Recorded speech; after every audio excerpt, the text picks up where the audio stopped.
Steph Curry entering his 17th season, and he sat down with Complex, talked about how much longer he plans on playing. Take a listen. I do know I'm kind of just taking it in 2-year chunks, just to know, like, you have to give yourself something and some motivation to kind of go after. For us, like, I talked to all the guys who have been in this situation where they've extended their prime, and, you know, there are more ungraceful endings than there are, sure. You know, I tip the cap and like that type of thing. But I just want to be in a position where I've accomplished, or I've put myself in a position where I can say I've done everything I can to, you know, get everything out of this game, and hopefully I have, you know, my health and the choice to say I'm Hanging good. it up. I'm good. I'm not nowhere close to that though. For sure. So we got some more years from you. For sure. Oh, man, well, Steph fans will love that. The rest of the Western Conference, maybe not so much. Welcome to NBA Today. I'm Vanessa Richardson, and, of course, from Malika Andrews. Joined here today in our L.A. studios, we've got senior writers Ramona Shelburne, Tim Bontemps, and we are also joined by Anscape's David Dennis Jr. DDJ, you've been around Curry for over 20 years. What does Steph's last stretch of his career look like? So here are two things I could say about what the end of Steph Curry's career is going to look like. That'll sort of be a testament to the greatness that I expect. One is, no matter if this is 2 years, 3 years, 4 years down the line, when Steph Curry gets hot in a given quarter, it'll always be the greatest show in basketball, maybe the greatest show in sports. It'll be something that people will always be calling about and saying, hey, Steph is catching fire and he's raining threes, no matter when that happens in his career. The other thing is that at the very last game, important game that he plays, again, whether it's 3 years, 4 years, whatever, when he crosses half court, he's going to get double teamed because he will always be a guy who strikes fear in defenders until he, you know, walks away from the game. He will always be somebody who will be a versatile offensive dude, and all respect to my guy Steph, he's never quite relied on athleticism and explosiveness and all that stuff, so he doesn't have to worry about that falling by the wayside. The shot will be there, the ball movement will be there, and he will be somebody who will be part of a team that can be at least making noise in the playoffs just by virtue of having him on that team. You hear David saying 3 years, 4 years. Tim, Steph turns 38 in March. So how can the Warriors maximize the rest of his career? I mean, I think it's what they've been doing, right? They traded for Jimmy Butler last year. They've gone out and tried to get, you know, talked about getting LeBron James and obviously some things that are more fantasy trades than real trades in the past. And they've made other moves to try to get better. We'll see what happens the rest of the summer once they get the Jonathan Kuminga situation sorted out. I think it's likely that Al Horford winds up there. DeAnthony Melton, who was there last year before he tore his ACL, could wind up there too. The Warriors are going to try to straddle a couple things, right? If they can get a move where they can go all in to get another star at some point, I'm sure they'll try to do that. Joe Lacob and Mike Dunleavy and the Warriors front office has always been extraordinarily aggressive in trying to maximize how good this team can be. But Steph Curry also understands, as he said there, that he has chosen to finish his career with the Warriors. He wants to play his whole career there, as he should. And so the goal is for everybody involved to try to have the Warriors be as good as they can be for the rest of Steph's career, and for Steph to finish his career as a one-team player and go down like Tim Duncan and Kobe Bryant and Dirk Nowitzki and some of these all-time great players who have I think the special way their career played out, where they get to win a title and spend their whole career playing for one franchise. He said, I'm going to take this in 2-year increments. And I think what's great that happened last year when they traded for Jimmy Butler is they finally have clarity now. This is what they're doing. They're maximizing the Steph Curry next 2 years. But he also said, I can see myself playing for 3 or 4 years. Right. And so I don't know what happens after those 2 years, but I do know they have picked a lane. There was this two-timeline era for a while. They were kind of trying to bring along Kuminga and some of those other young guys and say, you guys are going to be the torch, you're going to pass the torch to those. That's not happening anymore. This is now Steph Curry's all in. We're just going to keep making trades and trying to maximize these 2 years. Steve Kerr was lined up with him. Jimmy's lined up with him. Draymond Green's lined up. Yeah, all the veterans. So, you know what? For the next 2 years, they got clarity. And I think Steph will, as David said, I think he does age well. I just can't believe he's going to be 38. That's unbelievable. He's still, I was going to say he still looks like he's 12, but then I see videos of him earlier in his career, and I'm like, oh, no. Yeah. He looks like he's 12 and now 15 or 17. Well, speaking of age, he's not the only unk in the league. At the age of 37 in just over 4 months, Steph is the 8th oldest player currently on an NBA roster. Now, he will go down a spot when Al Horford inevitably signs somewhere. Steph trails a group that includes CP3 and LeBron James. And just in case you were wondering, the oldest player since 1950, how about this name? Kevin Willis. You guys remember Kevin him? Willis, He ended his career in April of 2007 at the age of 44 years and 224 days. LeBron would need to play on opening night of the 2020-30 season to pass Willis. So in a league that seems to be getting younger and younger and younger, LeBron and Steph continue to just really push that needle, both making all NBA second team last season. DDJ, do you think Steph and LeBron have one more title run in their careers? Look, the last thing I'm going to do is sit here and count Stephen Curry and LeBron James out. I'm not doing it. And with the parity in the league, who knows what will happen in the next few years. They can slide in, injuries happen for other teams, things like that. Who knows? I'm not counting those dudes out. But what's the most fascinating thing about this is the LeBron side of this. Steph, as we said, we kind of know what these next few years are going to be like. He's going to be a warrior. They're going to retool in a couple years. They're going to figure this out. LeBron James, at the beginning of February, we felt like we knew what the end of his career was going to look like. He's going to play with the Lakers for a couple years, try to get a championship, and that'll be it. The Luka Doncic thing, adding him has changed the trajectory of the Lakers, and it's changed the trajectory of LeBron James's career. Now we know, I can imagine he's going to finish this year with the Lakers, despite all the stuff that him and Rich Paul have said and everything's happened in the offseason. But the year after that, I have no clue what that year of LeBron's career looks like. The Lakers don't know. LeBron doesn't know. I don't know if he'll be a Laker. I don't know if he'll end up at another team with another contender. This is probably the most question marks we've had about LeBron and his career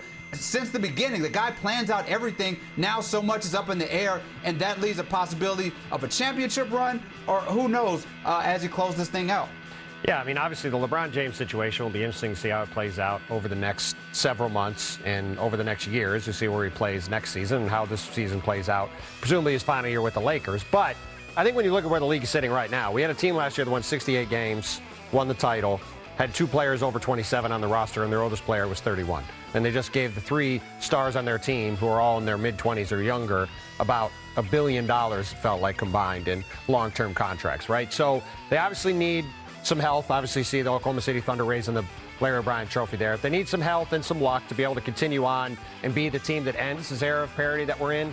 But if you look at how the playoffs played out, you saw the Pacers in the championship round with the Thunder, another young team with depth. You saw the Knicks, a pretty young team with a decent amount of depth, and Minnesota Timberwolves, again, another team with a young group, a young nucleus led by Anthony Davis. I think we're seeing the league trend towards younger teams, deeper teams, being able to hold up in the physicality and the intensity and the pure athleticism you need to succeed in the league right now. So we'll see about teams like the Warriors and the Clippers and the Lakers that are more built around veteran players, older teams. But I think we're seeing a bit of a sea change, and I think the Thunder finally are positioned to be the team to end this era of parity we've been in and create the next dynasty in the league. So I could have sat here last July and said a very similar thing about the Celtics. I think I probably did in July. And then the year before that, I think we said the same thing about the Nuggets, who had won a championship and had this young core that seemed like they had just hit their prime at the right time. And we just keep having new champions. Like each year, we think somebody is destined to go be the next dynasty. There is another, they seem built for success in the long term. And each year, it doesn't happen. And so as much as I agree with you, Tim, that the Thunder are extremely well positioned, they finally broke through, it seems like they could win for the next 5 years, all evidence in the NBA for the last 6-7 years has been that somebody else is going to win. And when you go, well, now it's 27-year-olds winning, and this year it was obviously 25-year-olds winning. Well, what if it swings back and it's the old teams winning? What if it's just the healthiest team winning? And so I'll never count LeBron and Steph out because those guys still are playing at all NBA levels. And I think, look, if you say who's better positioned this year, probably the Warriors because they have clarity. They're not trying to save for Luka Doncic's next 5 years. They're just in it for the next 2 years with Steph. Yeah, David, we'll give you the last word on this one. I was talking about I was talking about LeBron and Steph maybe the next couple. I think I'm with Tim on this year, though. This year is OKC's year. I think that the only way that an old team wins is if the OKC adds like a guy who's 155 years old to that bench to raise sort of the average of their team. Because this team is built sort of differently. Right, I did that in my head. I had a calculator. Yeah. I think it's a little different than the Nuggets and the Celtics in the fact that there was so little margin of error. You look at the Nuggets, they lose a guy like Brown. They lose some of those people. The Celtics, you deal with the injury or two, and that knocks them off. The Thunder are just built with these waves of guys and this depth and this youth that they can overcome this in a different way. This is the last dynasty. This is the final dynasty in the NBA, and it's a lot of that because of resilience, because of the fact that they have the depth. They had J-Dub was injured all through the playoffs, and they still won the championship. I just think it's hard to imagine anybody usurping OKC this year, but I'm not counting LeBron to step out maybe in the future if something else goes haywire. Well, we got to continue to talk Western Conference after the break. We read Tim Bontemps in the building, starting with new Knicks coach Mike Brown on how New York is going to look a little different this year. I like to play fast. And so we're going to try to play fast and make sure that the floor is spaced the right way. And then defensively, we want to have a sense of physicality without fouling. We want people to feel us, and we want the fans to know that we're going to give multiple efforts on that end of the floor. Yeah, I'm excited to see what he can do there. The Knicks ranked in the bottom 5 in pace last season. Tim, is speeding things up key to their success? I have great respect for Mike Brown. I think he's got a chance to do a very nice job with the Knickerbockers. However, every single coach that gets into a new job says they're going to play faster. Now, Mike Brown did that with the Sacramento Kings. He had a lot of success. The biggest thing the Kings did was move the ball and have pace and space with the Aaron Fox and Domantas Sabonis running pick and rolls. Can Mike Brown have Jalen Brunson and Karl-Anthony Towns do that? That remains to be seen. Next up, Jalen Brown, who was back in the lab in Spain after his offseason knee surgery. Ramona, how will he fare as the 1A in Boston this season without Jason Tatum, of course, out with injury? You know, I think Jalen Brown relishes moments like this. He tried to play through that injury all throughout the playoffs, and I think he'll relish being the 1A here. But there is a good update on Jason Tatum. He's walking again. He's out of the boot. He's walking again. Said he's been doing 6 days a week in rehab, and I think he's ahead of schedule in coming back from that Achilles. That facility in the Mediterranean that the NBPA has as a sanctuary is a pretty incredible spot. Yeah, not bad. In Philly, Jared McCain is also making his return from knee surgery. David, if healthy, are you ready to believe in the Sixers as a top 6 team in that conference?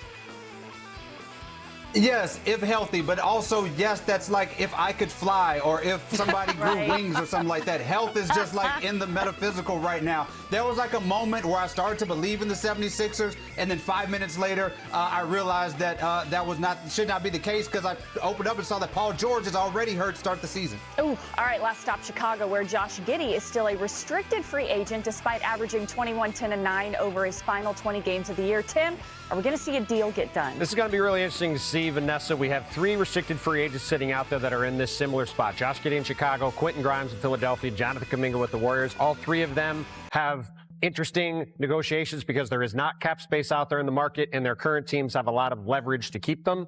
NBA history. First, top full court threads in 2008. Jason Kidd finds Brandon Bass. That was a slick little pass. Oh, my God. On the fast break with the crazy top spin on that. It's also a heck of a drawback out of the files going back to 2008. To 2009.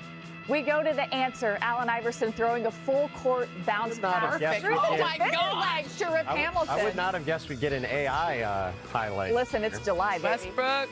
In 2017, Russell Westbrook throws the bounce pass between the Raptors defenders' legs to Victor Oladipo layup.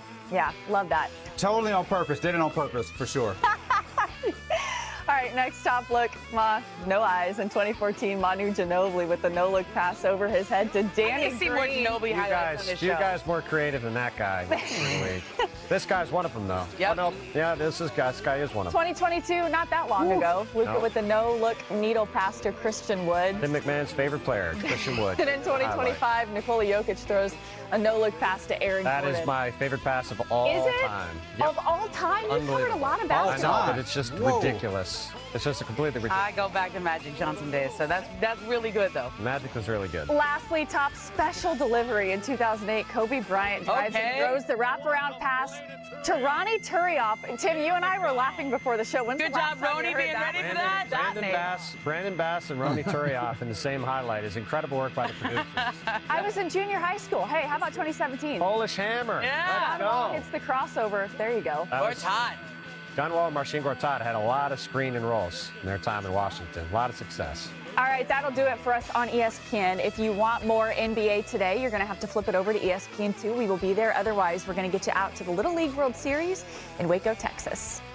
All right, so guys, since I am here, we have to do a little bit of a Homer segment. Why don't we? Yeah. That's my first game winning. I feel like Kobe. Yeah, me. Yeah, dude. How are you all in? What's that smell? Career high in rebounds. Congrats. Oh, for real? Yeah. Say hi to mom and dad. Buckets in a real way. In a real way. Why are you able to? We could beat anybody. We know that on any given night. We just gotta play our game. Play Rockets basketball. We got a shot every night. We lace them up. A lot of clips in there, guys, who aren't on the Rockets anymore. Since I'm serving as guest host, you already know we have to talk about those Houston Rockets. So just to recap, the Rockets finished the regular season as the 2nd seed. They lost in the first round of the Warriors in what we will call a spirited 7-game series. That was Houston's first playoff appearance, by the way, since 1920. And they've been really busy this offseason, the front office for sure, trading for 2-time champ and former MVP Kevin Durant for the 10th pick, Dillon Brooks and Jalen Green. The Rockets also signed Fred VanVleet, Jabari Smith Jr., and Steve-O to new deals. And it certainly looks like a much improved roster. And if this summer suggests anything, they should have great chemistry as well. Look at that. Fred VanVleet was seen doing a boxing workout with head coach Ime Udoka. And Fred also went to Turkey to work out and spend quality time with the birthday boy, Alperen Şengün. After all those moves, guys, the Rockets have plus 525 odds to win the West, behind only the Thunder and the Nuggets. Amin Thompson put the league on notice this past season. I chatted with him at Summer League and asked about his new teammate. You know his name. He's one of the greatest players ever. One of the best scorers ever. It's going to make my life a lot easier, you know what I mean? What do you think you can learn from Kevin just by observing him? I mean, I just hear his work ethic is different. You know, I feel like I have a different work ethic too, so just like combining that, I think it's going to be fine. Okay, so as excited as I am to be able to cover Kevin Durant, I'm really excited about the Rockets and the fact that they were able to keep the majority of their young core, Şengün, Jabari, Amin, Tari, Tim. What immediate impact does KD have on this roster? Well, look, essentially, the Houston Rockets turned Jalen Green into Kevin Durant, right? That is an unbelievable upgrade for the Rockets. A big part of why Houston lost in the first round of the playoffs, so Jalen Green simply wasn't good enough as a scorer. Shot under 30% from 3, under 40% from the field. Kevin Durant, while he is not the player he was in the past, is still a guy that is a 50, 40, 90 guy that's an easy 25 on any given night and completely slots in perfectly in the role as this team's primary scorer. It's going to make life easier for Alperen Şengün. It's going to make life easier, as Amen said in that clip, for Amen Thompson. Guys like Jabari Smith and Amen Thompson and Tari Eason can easily fill in the minutes that Dillon Brooks is vacated by being part of that trade. So I think this Rockets team is awfully good. They're awfully deep. There's a reason why there wasn't a huge market for Kevin Durant this summer. He's going to cost a lot of money in an extension. He's an older player. And also the fit in a lot of these situations wasn't necessarily clean. But for Kevin Durant with the Rockets, there is not a better fit in the league than him landing there. I thought it was the one team that always made sense. It's why the Rockets got him, as you laid out, for a pretty fair price from their standpoint. And it's why they're set up very nicely with having him now on their roster. Ramona, you and I have talked about this. There's not a better coaching staff fit for Kevin Durant. He respects Ime Udoka so much. Ime coached him with Team USA in Brooklyn. He's really good friends with Rockets assistant coach Royale Ivey from those Longhorn ties. How do you see that benefiting the Rockets? Oh, look, I mean, we've talked a lot about Kevin Durant over the past, his entire career, but he wants to play basketball and he wants to just worry about that. He needs the coach to be the coach and be the leader in that locker room and hold guys accountable. And that is what he's going to get with Ime Udoka. Kevin Durant's not going to have to be the loudest voice in the room. He's not going to have to make sure somebody's coming to practice or getting there on time. That's Ime's job. Yep. And I think he really appreciates that. And every place he's ever been, that's what he's asked out of the coach. And I think this is probably the best fit he's ever had. I mean, I know they did Oklahoma City. Those were some good fits. The Warriors, I think that sort of ran its course. Obviously, it wasn't a fit in Brooklyn with Steve Nash, and then last year with Budenholzer wasn't great. And this year, Ime Udoka is a guy that he has a relationship with, he trusts. And as you mentioned, Royale Ivey, those guys go back to their Texas days. Way back. One thing to follow up on really quick. The other thing, along with Ime Udoka, Fred VanVleet, one of the best leaders in the league. The NBPA just voted him their new president for another 4 years. He'll be in charge of their negotiations in the next CBA. Thought that was an under-the-radar, really big thing in the league going forward. And Fred VanVleet, as the leader of that team with Ime Udoka, to your point with Kevin, he doesn't have to worry about any of that other locker room stuff. He can just go out there and ball and fill it up as he's going to. Ime Udoka, Fred VanVleet will set the culture there. I think it's why it's such a great fit in Houston. So true, and there are different types of leaders, right? Like Kevin might not be the most vocal, but you have Fred VanVleet. And so, DDJ, I want to get you in on this discussion as well here because we talk offense with Kevin Durant. But you brought up something interesting with his defensive skills. Yeah, I think we clearly know what Kevin Durant could do for this team offensively, but I think he's going to add a lot of versatility for the squad on the defensive end. I think Kevin Durant has been kind of an underrated defender throughout his career. He can defend in the paint. He can defend with help defense. The blocks are always there. And what he can do for this team defensively is one of the problems with the Rockets last year is you would have 5 guys playing defense and their offense would come to a halt. You could put Durant out there with 4 great defenders, which the Rockets have, and then allow him to run the offense, and you could put the guys like Amen Thompson, Okogie, which is a sneaky good defensive ad that they just had, Dorian Finney-Smith. You can go super big with Adams and Durant and Şengün, or you could go with Kevin Durant playing center, which he is known to do. There's just so much defensive versatility that you add with Kevin Durant's own defense, but also the fact that you don't have to worry about that offense falling apart if you have too many good defenders out there because Kevin Durant can just generate so much offense on his own. Great stuff. Totally agree. All right, still ahead on the board, Spurs star Victor Wembanyama hosted his own Hoop Gambit tournament in France this week. Victor's had quite the summer. He really has. He's been everywhere, worldwide. Wemby's teammate Jeremy Sohan was in attendance, as well as fellow Frenchman Rudy Gobert. And speaking of the Spurs, our Tim Bontemps released his rebuild rankings from the 14 teams who did not make the playoffs last season. It's not just about who's good right now, it's about who's building toward greatness. Bontemps' latest list of the best position for the future: number 1, the Spurs; number 2, Mavs; number 3, the Hawks; number 4, 76ers; and finishing the list at number 5, the Wizards. So let's start with this. Tim, why the Spurs? 2 words, Victor Wembanyama. If you have Victor Wembanyama on your team, you have a chance to win a championship. And that's what this whole list was about. How close are you to winning a title? There are several teams, Washington, Utah, Brooklyn, Charlotte, that if they'd gotten a Cooper Flag, they might be number 1 on this list because of all the other young guys they've got. But this guy right here is an alien. He's got a chance to be the best player on the planet.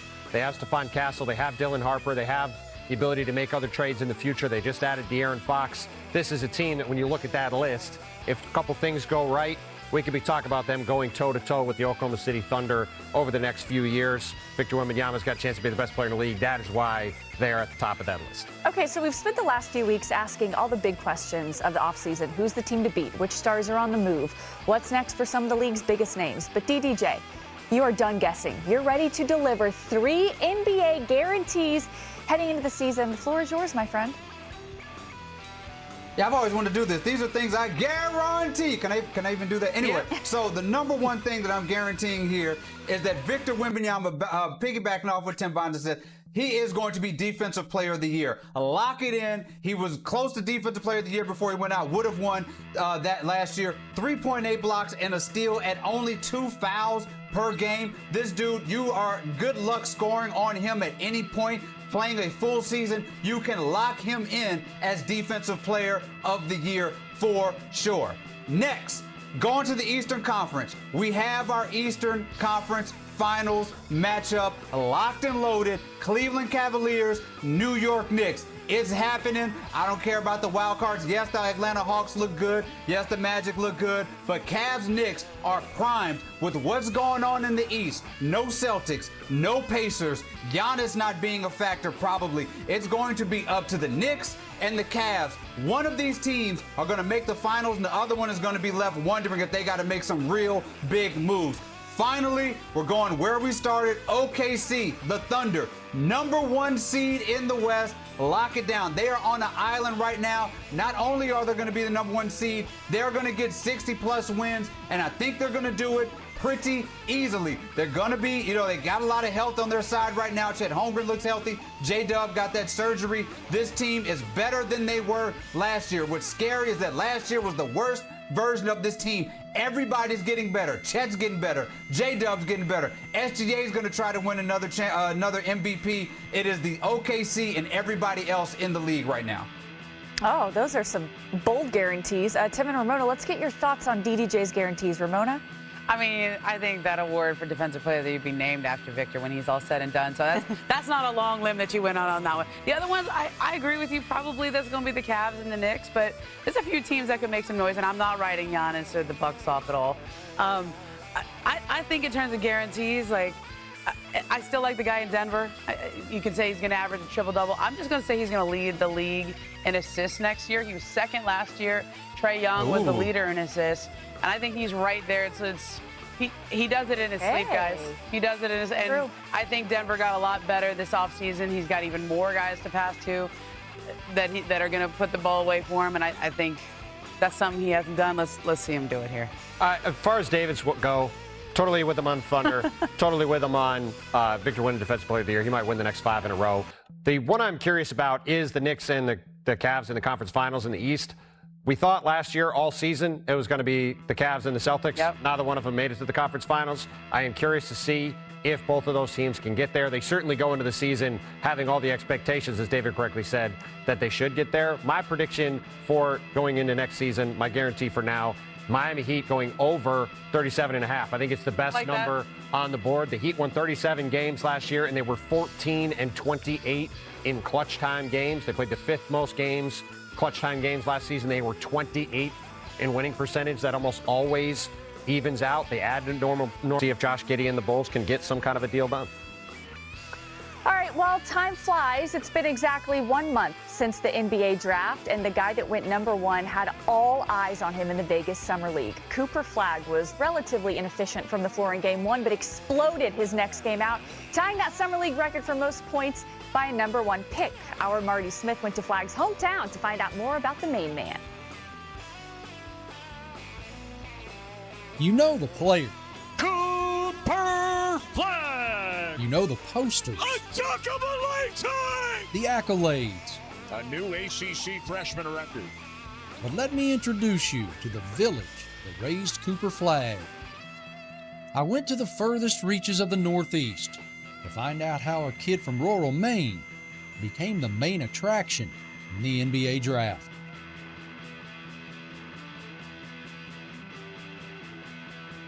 Newport, Maine is a postage stamp of some 3,000 residents in the center of the state. It sits on the shores of Sebastiacook Lake with the patriotic blue-collar sensibilities that make small-town America so charming. There's a fabric in our community of sticking together. This is a rural Maine farming community. People work really hard for their living, and to have somebody rise above and put in that extra work, hit it on the national level as he did, is pretty impressive. Flagg's basketball journey began right here at his childhood home in the center of town. This metal pole is all that remains from driveway hoop wars between a trio of brothers and a rotating tribe of teammates. We've got so many memories here, but a lot of fights, a lot of fist fights, a lot of blood and tears. It was a joy to walk in those walls and be around their family, though.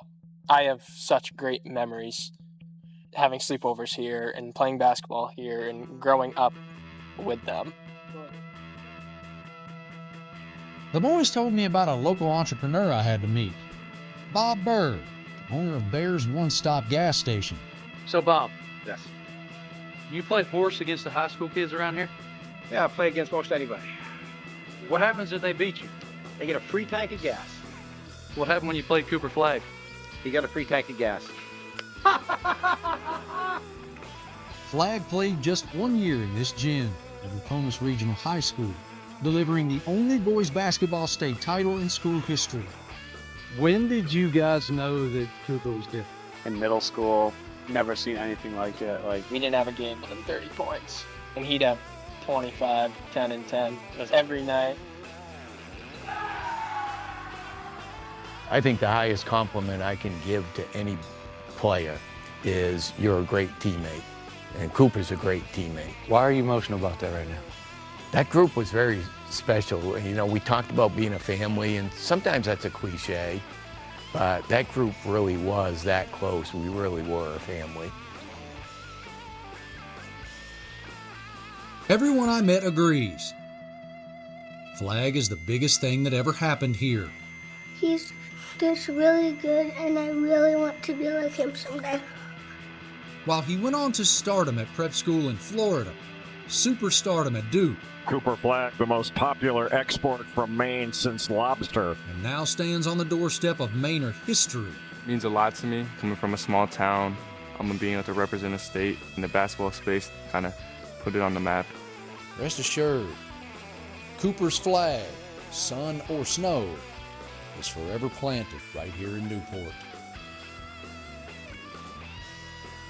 I mean, that was just great stuff by Marty Smith. Flag is the odds-on favorite, of course, to win Rookie of the Year at -190 according to ESPN Bet Sportsbook. He's followed by Trey Johnson at 9-1, and then VJ Edgecombe at 10-1.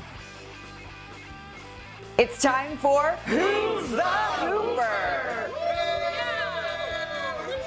The game that everyone's talking about. We lay out the Hooper hints. You guess the Hooper. All right, so first up, this Hooper was drafted at number 16 in 2021 by OKC. First-time All-Star in 2025 and the youngest center ever to 1,000 assists.